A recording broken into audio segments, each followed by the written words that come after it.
আমরা যারা 1995 থেকে 2005 সালের মধ্যে জন্মেছি আমরা বিশেষ কিছু ছিলাম না, কিন্তু আমরা ভাগ্যবান ছিলাম। আমাদের সময় এক হাত লম্বা কলম পাওয়া যেত। আরেকটা কলম ছিল যার 4 রকমের কালি ছিল। মাঝে মাঝে তার 4টা বোতামে একসাথে টেপার চেষ্টা করতাম। দরজার পেছনে লুকিয়ে থাকতাম, কেউ এলে চমকে দিবে বলে। আসতে দেরি করেছে বলে অধৈর্য হয়ে নিজেই বেরিয়ে আসতাম। রাতে হাঁটার সময় ভাবতাম আমি যেখানে যাচ্ছি 4টাও আমার সাথেই যাচ্ছে। কারেন্টের সুইচে 2 দিকে অ্যাঙ্গুল চেপে ওটাকে অন অফের মাঝামাঝি অবস্থানে আনার চেষ্টা করতাম। স্কুলে যেতাম সবাই একসাথে দৌড়াদৌড়ি করে। ক্লাসে সবাই কলম খেলতাম, কাগজ কেটে চোর ডাকাত বাবু পুলিশ খেলতাম। বন্ধুরা মিলে আম জাম কাঁঠাল লিচু চুরি করে খেতাম।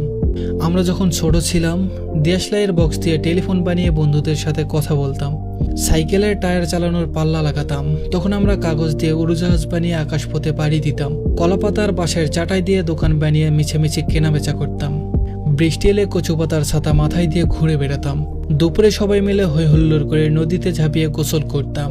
আমাদের হাতগুলো জামার ভিতরে ঢুকিয়ে খালি হাত দেখিয়ে বলতাম আমার হাত নেই। আমরা টিফিন খেতাম ভাগাভাগি করে। মাঝে মাঝে কারো টিফিন চুরি হয়ে যেত।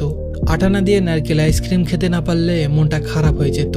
হঠাৎ আকাশ দিয়ে প্লেন গেলে সবাই ঘর থেকে বের হয়ে একসাথে আকাশের দিকে তাকিয়ে থাকতাম।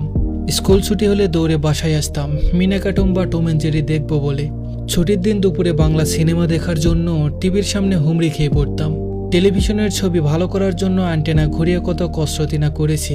সন্ধ্যার পরে আলিফ লায়লা, সিন্দাবাদ, রবিনহুড, ম্যাকাইফা, মিস্টার বিন এসব দেখার জন্য পুরো সপ্তাহ অপেক্ষা করতাম। ফলের বীজে খেয়ে ফেললে দুশ্চিন্তা করতাম পেটের ভেতর আবার গাছ উঠবে না তো।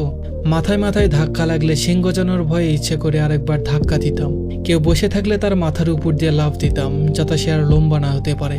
বিকেলবেলা কুতকুত, কানামাছি, কল্লাছুট, বৌচি, লুকোচুরি এইসব না খেললে আমাদের দিনটাই যেন মাটি হয়ে যেত। ফাইনাল পরীক্ষা শেষ হলে পড়াশোনার বালাই থাকতো না। তখন কি যে মজা লাগতো বলার বাইরে। মামাবাড়ি যাওয়ার কয়েকদিন আগে দিয়ে অন্যরকম উত্তেজনা। ডিসেম্বর মাস আর শীতকালটা আমাদের সময় অনেক কালারফুল ছিল। তবে ডিসেম্বরের 31 তারিখ যতই এগিয়ে আসতো মনের মধ্যে ভয় তত বাড়তো, কারণ ওই দিনে যে ফাইনালের রেজাল্ট দিবে। আমি জানি আমাদের জেনারেশনের যারা এই কথাগুলো শুনছেন নিশ্চয়ই তাদের ভেতরে এক অন্যরকম অনুভূতি হচ্ছে। এসব কথা মনে পড়লে ইচ্ছে করে আবার সেই ছেলেবেলাটা ফিরে পেতে। সত্যিই ওই দিনগুলো খুব মিস করি।